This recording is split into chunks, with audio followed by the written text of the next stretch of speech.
Selamat pagi semuanya. Ya, hari ini jadwal pertemuan kita ya, jadwal pembelajaran biologi, lintas minat biologi ya untuk kelas 10 IPS. Oke, jadi materi yang akan kita bahas pada hari ini mengenai hakikat biologi. Ya, pasti ini adalah pertama kalinya ya kalian mendapatkan materi biologi, karena ibu tahu pada SMP, di materi SMP itu tidak ada yang namanya biologi, semuanya tergabung pada pembelajaran IPA terpadu ya. Nah, apalagi kalian di jurusan IPS, dimana biologi ini tidak kalian pelajari secara lebih mendalam, tidak sampai tidak seperti yang teman-teman kalian yang di jurusan MIPA ya. Tapi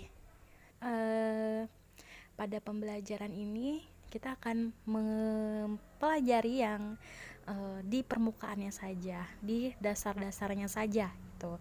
Karena kalian telah memilih lintas minat biologi sebagai pembelajaran kalian di jurusan IPS ya. Ibu harap kalian senang dalam belajar biologi ya, karena biologi ini adalah ilmu tentang kehidupan ya, ilmu tentang kehidupan dimana semuanya yang berhubungan dengan makhluk hidup ya, termasuk diri kita sebagai manusia ya. Contohnya saja organ tubuh ya. Untuk mengetahui apa saja organ tubuh kita, kemudian fungsi-fungsinya, tentu saja kita harus belajar biologi ya. Begitu juga dengan proses-proses yang terjadi di dalam tubuh, misal cara bernapas ya kan, lalu cara kita berkeringat, bagaimana, kenapa kita bisa berkeringat, kemudian pencernaan ya, peredaran darah. Nah, itu semua dipelajari di biologi. Nah, untuk itu sebelum kalian mengenal lebih jauh mengenai biologi, nah pada materi yang pertama kali disampaikan ini adalah tentang hakikatnya ya, tentang apa itu biologi. Nah, coba sekarang kalian amati gambar yang ada di slide ini ya. Nah, lihat di situ ada manusia ya, manusia atau kita anggap saja dia adalah seorang peneliti ya, atau ilmuwan yang dengan menggunakan APD lengkap ya, memegang alat-alat laboratorium ya. Nah, kemudian di sampingnya ada gambar bunga anggrek ya, ada gambar bunga anggrek. Lalu di bagian bawahnya yang berwarna hijau, bintik-bintik hijau itu kira-kira apa? Nah, itu namanya bakteri ya. Jadi makhluk hidup, bakteri itu makhluk hidup. Tetapi makhluk hidup dengan ukuran yang sangat kecil sehingga tidak bisa kita lihat secara langsung ya, atau secara kasat mata ya. Kita bisa melihatnya dengan bantuan mikroskop. Nah, apa itu mikroskop? Nanti akan kita pelajari di materi selanjutnya ya. Nah, kemudian di sebelahnya lagi ada hewan. Hewan apa itu? Ya, kalian tahu sendiri ya, apa ya? Kijang mungkin ya. Ya, jadi dapat kita simpulkan pada gambar ini terdapat manusia, terdapat bunga, kemudian ada bakteri, lalu ada binatang atau hewan ya. Nah, keempat-empatnya ini merupakan satu kesatuan yang dinamakan makhluk hidup ya.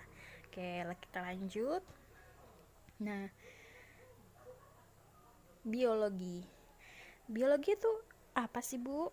Itu biologi diambil dari dua kata ya. dari kata bios dan logos ya. Nah, ini dari bahasa Yunani. Bios ini artinya hidup, sedangkan logos artinya ilmu. Nah, dari dua kata ini kita sudah bisa mengetahui loh apa itu biologi ya. Artinya ilmu, bukan ilmu hidup ya, tapi ilmu yang mempelajari tentang kehidupan. Nah, kemudian kajiannya apa saja? Kajiannya atau hal-hal yang dipelajari dalam biologi ini apa saja sih? Nah, yang dipelajari yang pertama tentu saja tentang makhluk hidup. Lalu pengalaman empiris atau pengalaman sehari-hari ya. Misalkan kenapa kita berkeringat tadi ya. Lalu bagaimana proses terjadinya urin atau air kemih itu ya. Lalu bagaimana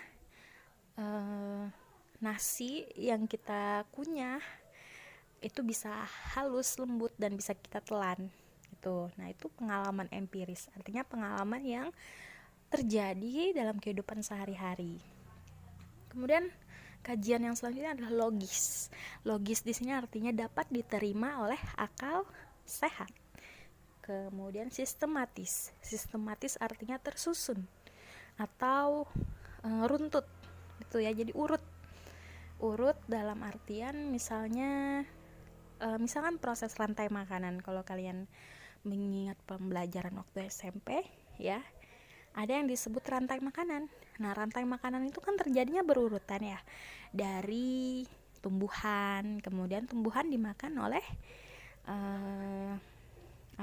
hewan apa, misalnya tumbuhan dimakan oleh sapi misalnya ya, lalu sapi dimakan oleh manusia. Nah, di situ terjadi rantai makanan ya. Atau padi dimakan tikus, lalu tikus dimakan ular, ular dimakan elang atau burung yang pemakan ular gitu ya.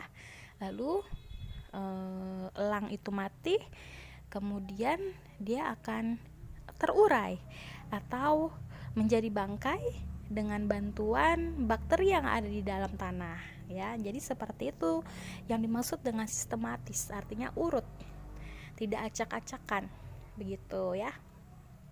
Kemudian kajian selanjutnya adalah objektif atau kebenarannya ilmiah. Artinya kebenarannya ini dapat dipertanggungjawabkan, jadi nggak asal-asalan gitu ya. Jadi misalnya ada yang meneliti tentang tumbuhan A misalnya dapat membantu menyembuhkan sakit gigi misalnya. Nah, itu tidak sekedar katanya saja, tetapi ada pembuktian ilmiahnya kenapa tumbuhan tersebut bisa menyembuhkan sakit gigi gitu ya. Jadi bisa diterima akal sehat tadi atau dipertanggungjawabkan. Kemudian kajian selanjutnya adalah universal. Universal artinya luas, itu meliputi seluruh materi yang ada di kehidupan. Jadi sangat luas sekali biologi ini ya. Baik, kita lanjutkan. Nah, sini ada ciri-ciri makhluk hidup. Tadi sudah kita bahas pada awal slide ya, bahwa yang menjadi kajian atau objek dalam biologi ini adalah makhluk hidup. Nah, apa saja sih ciri-ciri makhluk hidup? Ciri-ciri makhluk hidup, nah mungkin ini kalian juga sudah tahu ya masing-masing, karena ini sering sekali dipelajari, bahkan dari SD saja sudah, anak SD saja pasti sudah tahu ciri-ciri makhluk hidup itu apa aja. Nah, ciri-cirinya tentunya bernapas, ya kan? Kalian bernapas nggak? Ibu bernapas nggak? Ya, tentu bernapas. Jika tidak bernapas, maka akan meninggal atau mati, ya. Kemudian kita bisa bergerak. Jadi bukan hanya manusia dan hewan saja yang bisa bergerak ya, tumbuhan juga bisa bergerak, tapi dibantu oleh perantara angin atau manusia ya, atau dia bisa bergerak karena ada yang disebut dengan kondisi fisiologis atau dari dalam tubuh tumbuhan itu sendiri yang menggerakkan. Jadi bergerak di sini bukan dalam artian berpindah tempat ya untuk tumbuhan, tetapi bergeraknya misalkan seperti puteri malu, daun puteri malu ya. Saat kita sentuh, maka daun puteri malu akan otomatis langsung menutup. Nah, itu adalah salah satu contoh pergerakannya ya. Nah, sehingga kalau tumbuhan itu dia berpindahnya dia disebut dengan dia bergeraknya pasif gitu, beda dengan manusia dan hewan ya, bergeraknya aktif gitu. Kemudian ciri-ciri yang ketiga yaitu tumbuh dan berkembang ya. Kita tumbuh tentu saja bisa kita ukur ya, atau kita lihat kondisi tinggi badan kita, berat badan kita yang tadinya kita hanya bisa merangkak, belajar berjalan, kemudian lama kelamaan kita bisa berjalan semakin tinggi, semakin membesar. Nah, itulah yang dinamakan tumbuh. Lalu berkembang. Berkembang itu seperti apa? Berkembang dalam artian terjadi proses pematangan organ-organ tubuh kita ya. Misal pada manusia yang beranjak remaja ya, ada yang namanya masa pubertas. Nah, apa saja ciri-ciri masa pubertas? Ada yang ditandai, kalau pada perempuan ditandai dengan menstruasi, pada laki-laki ditandai dengan mimpi basah. Nah, jika kalian sudah mengalami salah satu hal tersebut untuk laki-laki dan perempuan, maka itu menyatakan bahwa kalian sudah remaja atau organ-organ tubuh kalian sudah berkembang gitu ya. Nah, jadi bedanya apa sih Bu, tumbuh dan berkembang ini? Nah, kalau tumbuh itu bisa kita ukur ya. Begitupun pada tumbuhan, kita bisa mengukur tingginya, diameternya, beratnya. Nah, kalau perkembangan ini tidak bisa kita ukur ya, hanya bisa kita amati. Kalau pada tumbuhan bagaimana Bu cirinya dia sudah berkembang? Cirinya tumbuhan tersebut sudah berbunga dan berbuah. Jadinya itu dinamakan tumbuhan tersebut sudah dewasa atau berkembang menuju proses kedewasaan. Nah, itu ya. Kemudian ciri yang keempat adalah bereproduksi atau berkembang biak. Nah, kenapa kita kita terlahir dari siapa? Tentunya terlahir dari orang tua. Nah, kenapa orang tua bisa melahirkan kita? Karena terjadi proses reproduksi ini ya, atau perkembangbiakan ya. Kemudian iritabilitas. Iritabilitas ini artinya peka terhadap rangsang. Sekali lagi Ibu ulang, iritabilitas adalah peka terhadap rangsang ya. Jadi bisa dicontohkan misalnya kita manusia ya, kita tak sengaja menyentuh benda yang panas. Nah, saat tersentuh apa yang akan kita lakukan? Tentu saja kita akan refleks, akan entah itu mengangkat tangan kita ya, atau menjauhkan langsung tangan kita ya, atau misalkan saat kalian dicubit oleh teman kalian. Saat kalian dicubit, tentu kalian langsung merespon, "Au," misalnya gitu. "Aduh," kayak gitu. Nah, itu adalah salah satu contoh bahwa kalian peka terhadap rangsang gitu ya. Atau misalkan tiba-tiba saat kita naik motor atau naik mobil, ada lampu sorot orang di depan, terkena cahaya, silau cahaya, tentu mata kita akan langsung menyipit atau menutup mata kita pakai tangan ya. Itu adalah bentuk respon iritabilitas tadi. ya. Nah, selanjutnya transportasi, ya. Transportasi ini berkaitan dengan peredaran darah. Jadi darah dalam tubuh kita itu mengalir, ya. Jika tidak mengalir maka akan terjadi penyumbatan darah, kemudian akan mengganggu kinerja tubuh kita. Tentunya bisa menyebabkan hal yang fatal, bahkan sampai kematian, ya. Itu. Kemudian yang ketujuh, memerlukan nutrisi. Dalam artian nutrisi ini adalah zat makanan. Ya, kalian udah lapar belum? Nah, kalau kalian lapar, tentu berarti tubuh kalian sedang memerlukan nutrisi. Itu ya. Kemudian kedelapan, spesifik. Spesifik ini artinya bentuk tubuh setiap orang itu berbeda, ya. Mau dia kembar sekalipun pasti ada bedanya, ya. Jadi masing-masing individu kita ini spesifik, ya. Nah, kalian tahu sidik jari?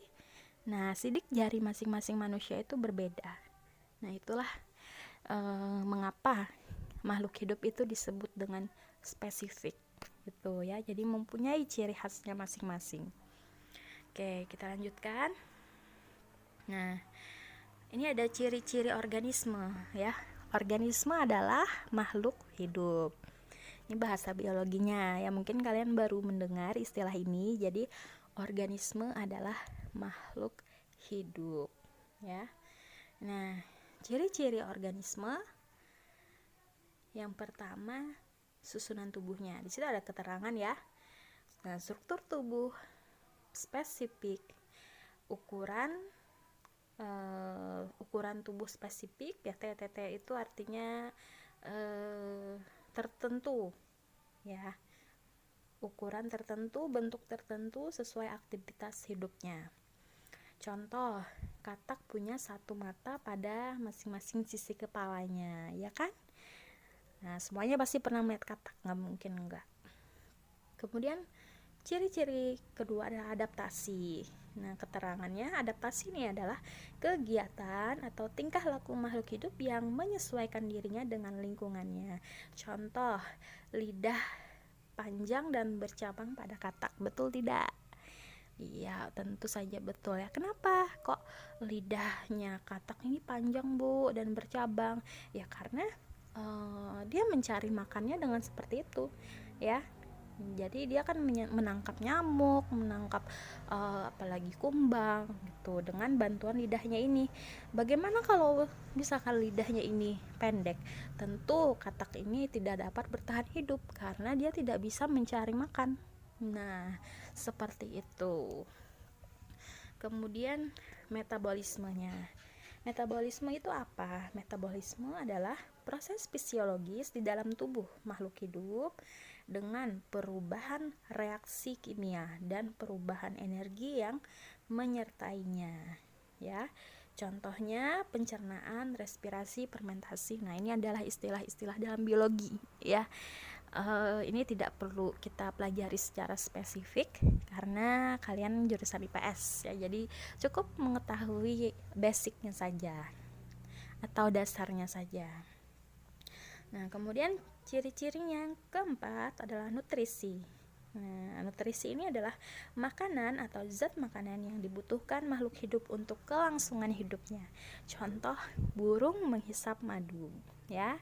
Ada burung pemakan biji-bijian, ada burung pemakan daging dan sebagainya.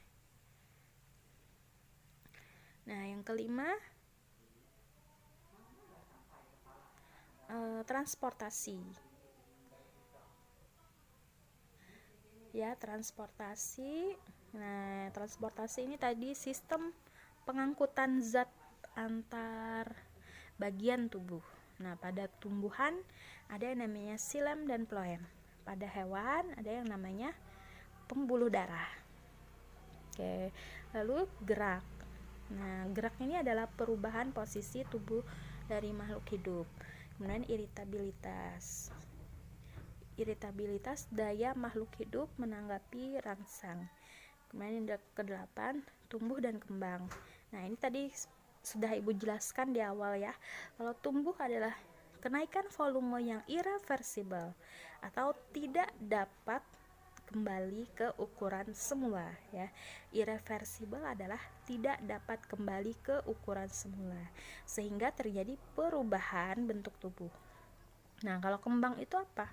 Kembang adalah proses menuju kedewasaan atau tubuh semakin lengkap dan kompleks. Contohnya, nah ini yang terjadi pada manusia ya atau diri kita, yaitu dari janin, bayi, batita, balita, anak, remaja, pemuda, lalu menjadi orang tua. Tuh. Kemudian yang kesembilan, reproduksi. Reproduksi adalah aktivitas makhluk hidup dalam mempertahankan keturunannya dengan menghasilkan keturunan baru. Contoh, ayam bertelur, kucing beranak, apalagi ya ayam bertelur, kucing beranak, siapa lagi? Manusia beranak juga ya. Lalu sapi juga beranak atau melahirkan. Oke, lanjut. Nah, ke-10, ekskresi. Ekskresi adalah proses pengeluaran zat sisa yang tidak berguna atau racun bagi tubuh makhluk hidup. Nah, jadi kalau ini contohnya adalah keringat. CO2 itu adalah karbon dioksida ya. Nah, jadi kalau keringat ini tidak kita keluarkan dari tubuh kita, maka kita akan keracunan. Ya, benar ya. Karena ini adalah zat racun atau zat yang tidak terpakai lagi oleh tubuh. Begitu juga dengan karbon dioksida ya. Kita bernapas, menghirup oksigen, kemudian kita mengeluarkan karbon dioksida, di mana karbon dioksida itu adalah zat yang tidak terpakai oleh tubuh kita lagi sehingga harus dikeluarkan. Nah, ciri yang ke-11, proses pemecahan respirasi. Respirasi adalah proses pemecahan senyawa organik yang kompleks atau senyawa sederhana dengan dihasilkan energi, atau istilah umumnya respirasinya adalah proses bernapas, pernapasan, proses menghirup oksigen dan mengeluarkan karbon dioksida ya. Kemudian ada regulasi. Regulasi adalah sistem tubuh yang mengatur keseimbangan proses-proses yang berlangsung dalam tubuh makhluk hidup. Contohnya sistem saraf dan sistem hormon ya. Nah, hormon pada pria ada testosteron, hormon pada wanita ada progesteron, ada estrogen, ada banyak lagi ya. Nah, oke, kita lanjut. Nah, objek biologi, objek dan permasalahan biologi. Objek biologi ya tentu saja adalah makhluk hidup dan lingkungannya.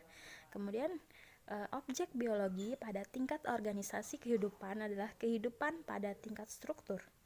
Nah, tingkat struktur kehidupan dimulai dari molekul, sel, jaringan, organ, sistem organ, individu, populasi, komunitas, ekosistem, dan biosfer. Nah, inilah tingkat struktur kehidupan pada biologi. Nah, ini ya, ini tingkat struktur kehidupan tapi ilustrasikan dengan gambar tubuh manusia ya. Jadi molekul, bisa kalian lihat molekul yang dinamakan molekul itu contohnya protein. Kemudian sel, yang dinamakan sel adalah otot jantung. Lalu ada jaringan, jaringannya juga terdapat pada otot jantung ya, karena jaringan ini merupakan kumpulan dari sel. Nah, kemudian jaringan ini akan berkumpul juga, dia akan membentuk jaringan-jaringan yang akan bergabung. Jaringan-jaringan tadi bergabung menjadi satu, dinamakan organ ya. Contoh organ pada tubuh manusia adalah jantung. Lalu ada juga lambung ya, kemudian usus, hati, ginjal, itu adalah organ-organ. Lalu organ-organ ini nanti akan membentuk satu kesatuan juga, ya, yang dinamakan sistem organ. Nah, jantung akan bergabung dengan jaringan pembuluh darah, ya, sehingga membentuk sistem organ yang dinamakan sistem peredaran darah. Ini ya. Oke.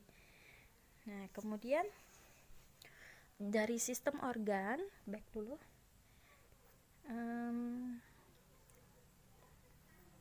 Oke, dari sistem organ ini nanti sistem organ berkumpul menjadi satu. Jadi tadi misalkan sistem organ peredaran darah, sistem pernapasan, sistem pencernaan, sistem saraf, sistem hormon, sistem apalagi ya, sistem pernapasan, ya, semuanya akan berkumpul menjadi satu membentuk organisme atau individu, ya, diri kita sendiri. Nah, kemudian bisa kalian lihat individu-individu ini berkumpul atau berkelompok, ya. Di sini ada laki-laki, ada perempuan. Nah, membentuk sekelompok orang yang dinamakan populasi, ya.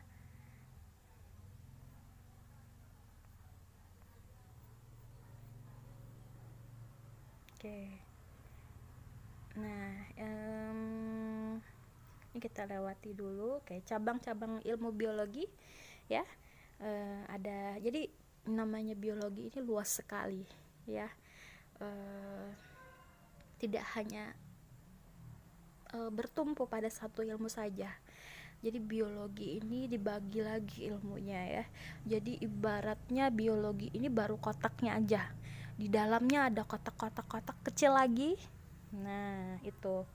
Jadi di dalam ilmu biologi ini ada lagi namanya genetika, ada sitologi, ada zoologi, ada botani, ada histologi. Nah, kalau genetika ini ilmu yang mempelajari tentang gen, ya. Misalnya kenapa sih saudara kembar itu tidak mirip persis, maksudnya ada ketidakmiripan gitu, ada perbedaan. Atau misalnya kenapa sih rambut si A itu ikal, kenapa sih bola mata si B itu coklat biru misalnya, atau kenapa kulitnya putih, kenapa kulit saya kuning langsat, kenapa kulit saya hitam, kenapa rambut dia ikal, kenapa rambut saya lurus gitu, kenapa bentuk muka dia bulat, bentuk muka saya oval. Nah, itu dipelajari dalam genetika. Kemudian ada sitologi. Sitologi adalah ilmu yang mempelajari tentang sel, ya. Sel itu apa? Nah, cukup Ibu berikan gambarannya saja bahwa sel adalah penyusun kehidupan, ya. Jadi kita semua makhluk hidup ini tersusun atas dari sel. Sel itu merupakan unit penyusun kehidupan, ya. Kemudian zoologi. Nah, zoologi kok gambarnya burung, Bu? Nah, jadi zoologi ini adalah ilmu yang mempelajari tentang hewan. Jadi semua hewan-hewan itu dipelajari di ilmu zoologi, ya. Misal kalian mau mempelajari dinosaurus atau mempelajari binatang-binatang purba, nah dipelajarinya di zoologi. Lalu ada botani. Botani kan gambarnya bunga, Bu. Ilmu yang pelajari tentang bunga, ya? Bukan. Ya, jadi bukan bunga saja, tapi semua jenis tumbuhan itu dipelajari di botani, ya. Lalu ada histologi. Histologi adalah ilmu yang mempelajari tentang jaringan dalam tubuh, ya, bukan jaringan HP atau apa. Jadi jaringan yang ada di dalam tubuh kita, ya, misalkan jaringan otot, jaringan lemak dan sebagainya. Oke, nah ini banyak, ya. Jadi biologi ini ada tadi zoologi, botani, mikologi, mikrobiologi, virologi, entomologi, genetika, evolusi, dan masih banyak lagi, ya. Bahkan lautan saja itu dipelajari di biologi, ya. Nah, kemudian ini ada paleontologi. Paleontologi ini mempelajari tentang tanah. Ada embriologi. Embrio mempelajari tentang embrio. Jadi makhluk hidup sebelum menjadi manusia. Ya, sebelum menjadi janin. Ya, kalau pada manusia sebelum menjadi janin itu embrio dulu. Atau ayam misalnya, dari embrio dulu. Ya. Jadi banyak sekali cabangnya. Nah, ini jika kalian ingin mengetahui, nah sini ada 23 cabang biologi ya, beserta bidang kajiannya atau pengertiannya. Bisa kalian baca sendiri ya. Oke. Ya.